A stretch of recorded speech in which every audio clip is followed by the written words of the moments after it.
आदाब, नमस्कार, सत श्री अकाल। मैं हूं सुल्तान भारती और आप देख रहे हैं सेकुलर भारत में। पूरे 26 दिनों की तवील खामोशी के बाद आईडीएफ यानी इजराइल डिफेंस फोर्स ने अचानक हमला कर दिया। वैसे अचानक हमला तो नहीं कहा जाएगा, क्योंकि अंतरराष्ट्रीय नियमों के मुताबिक एक देश को दूसरे देश के ऊपर जिस पर वो आक्रमण कर रहा है, पहले से इंफॉर्मेशन देनी पड़ती। इजराइल के बड़े हमले के बाद ये बातें कही है कि ईरान के supreme leader Ayatollah Syed Ali Khamenei ने।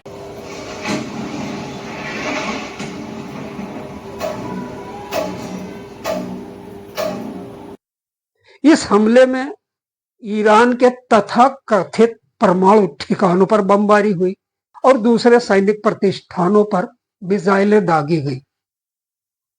लेकिन जिस तरह की जिंदगी चलती रही तेहरान में अगले ही दिन, उससे लगता है कि बस ये एक नूरा कुश्ती लड़ी गई कि आपने मुझे मारा था, मुझे भी थोड़ा सा कुछ दिखा लेने दीजिए, वरना बड़ी बेइज्जती है और जो लोग मदद दे रहे हैं वो भी नहीं देंगे। और ये तो छोड़िए, मेरा तो ख्याल ये है कि इसमें सबसे बड़ी भूमिका, यानी ऐसे जंग के लिए जो थोड़ा सा नूरा कुश्ती के तरह चले, ईरान को तैयार करने में और इजराइल को दबाने में अमेरिका की भी बहुत बड़ी भूमिका रही, जो कि अपना बहुत गोला बारूद तबाह करवा चुका है।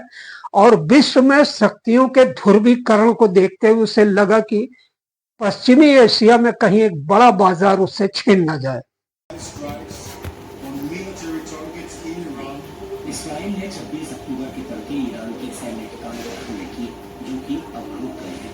आईडीएफ की ओर से एक बयान में कहा गया है, सेना ने ईरान के कई इलाकों में अपने सटीक हमलों को पूरा कर लिया है। अब हमारे विमान सुरक्षित घर लौट आए हैं।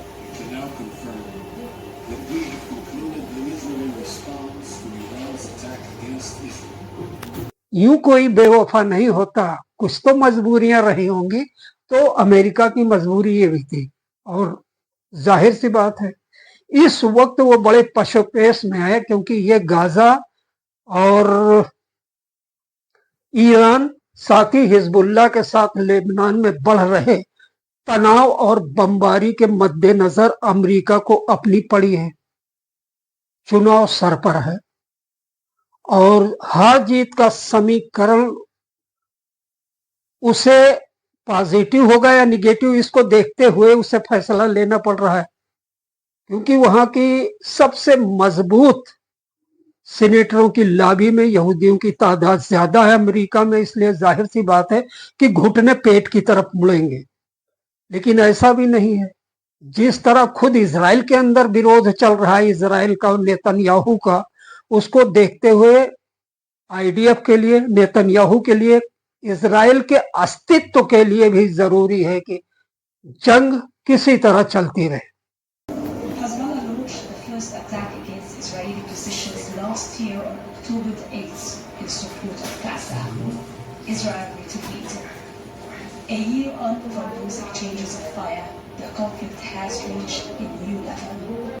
जो भी हुआ हो, फिलहाल जंग किसी के हक में नहीं है, और अच्छा हो कि इस नूरा कुश्ती के बाद जंग मुकम्मल बंद हो जाए। क्योंकि इजराइल को जितनी खिलाफ वर्जी इंसानियत की, मानवता की करनी थी वो कर चुका, और इस जंग ने एमनेस्टी इंटरनेशनल, रेड क्रॉस, शांति सेना सबकी धज्जियां उड़ा दी कि इनका कोई महत्व दुनिया में नहीं है। क्योंकि हॉस्पिटल पर बम मारे गए, राहत कैंपों पर बम मारे गए, अस्पताल नहीं छोड़े गए, स्कूल नहीं छोड़े गए, राहत कैंप नहीं छोड़े गए। और इन सब के एवज में आईडीएफ, नेतन्याहू और इजराइल की तरफ से एक बेहद घिनौनी, न मानने वाली दलील ही देती जा रही थी कि अस्पताल के नीचे भी हमास के विद्रोही छुपे हुए थे, ऐसा उनको लगा।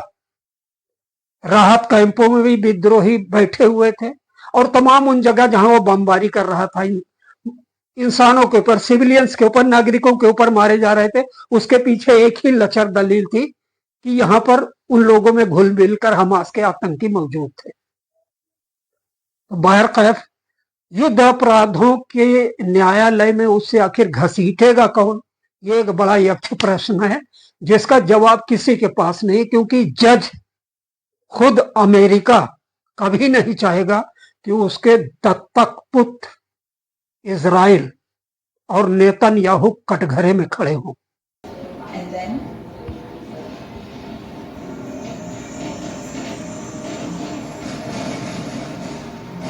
In the last hour, Israel has claimed to have killed the leader of Hezbollah, Hassan Nasrallah, in an overnight strike. how did rapid escalation change the face of Lebanon and set the region